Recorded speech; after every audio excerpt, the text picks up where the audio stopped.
नमस्कार प्रणाम। अहाँ सब केहन छी? आशा करी छी अहाँ सब बहुत नीक, बहुत मस्त, बहुत स्वस्थ है और भेनाइ बहुत जरूरी छै। तो अहाँ सबके फेर से एगो नवका वीडियो में स्वागत कर रहल छी। अच्छा एगो बात बताओ, अहाँ सब मास्टर साहब से बचे के लेल की सब केने छी?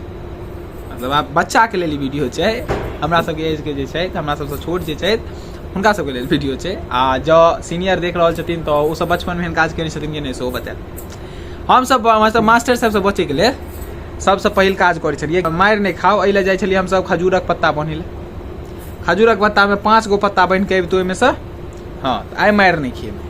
मतलब एहन सोचे छलिए हम सब ओए भऽ जाइ छलै कहियो काल का कि मारि नहीं खाइ छलिए। आ सब भाई बहिन हमर जते छै एके मास्टर लैब पढ़ै छलिए।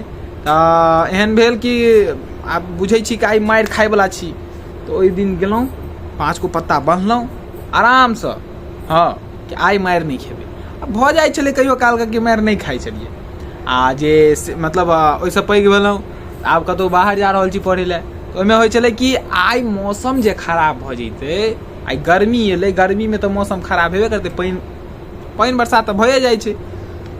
आइ जे पानि भऽ जैते तऽ बड्ड मजा अयतै। पानि में कोचिंग थोड़े जेबै, पानि में तऽ आब एहन नहि छै ने कहतै बरसाती पहिर कऽ आबि जो, एहन तऽ नहि छै। तऽ मैसेज आबै छलै कि आइ बंद छै क्लास। बाप रे बाप, ओहिसँ ज्यादा खुशी कतहु नहि।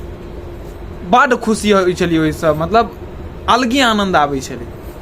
ठंडी में होइ छलै तऽ मतलब ठंडी में होइता कि आइ धुनि लागि गेलै, जल्दी लागि जाए धुनि, भगवान हे भगवान आइ भोरे भोरे उठी तऽ धुनि लागल रहे। साँझ होय तऽ कनी ज़्यादा ठंडा भऽ जाए। होइ छै एहन एहन छुट्टी मिलै छै, हमरा सबके तऽ मिलल यऽ। अहाँ सबके मिलल यऽ कि नहीं जरूर हमरा कमेंट में बताएब। तऽ ई सब मोन में के सोचै छी सेहो बताएब। हम तऽ सोचने छी भाई, हमरा तऽ मतलब अलगे आनंद आबै छलै जहन ई सब छुट्टी आबै छलै तऽ अलगे आनंद आबै छलै, बड्ड आनंद। एहिसँ ज़्यादा आनंद कतौ छैहे नहीं ज़्यादा। आब कखनो आब एहन मौसम कहियो काल का भऽ जाइ छै ने, जेनाकि ठंडी बीत गेल, गर्मी बीच में अजुआ मौसम आबै छै, नहीं ज़्यादा ठंडिए होइ छै नहीं गर्मिए होइ छै, मतलब किछो होइते नहीं छै। ओहि मौसम में एकदम बढ़िया, हाँ बड़ सुंदर, किछो हेबे नहीं करत, ओहिमे तऽ जाए पड़त कोचिंग। ओहि में मोन होइत रहै छै कि कहिए मम्मी आइ पेट दर्द करैया, तऽ आइ ई दर्द करैया, आइ बोखार लागि गेल सर एहि लए नहीं एलहुँ। ई सब अहूँ सब केने छी कि नहीं केने छी जरूर बताएब, ठीक छै। चलू, जय मिथिला जय मैथिली। अगला वीडियो में मिलै छी अहाँ सबके संग। ताबे तक के लेल नमस्कार प्रणाम।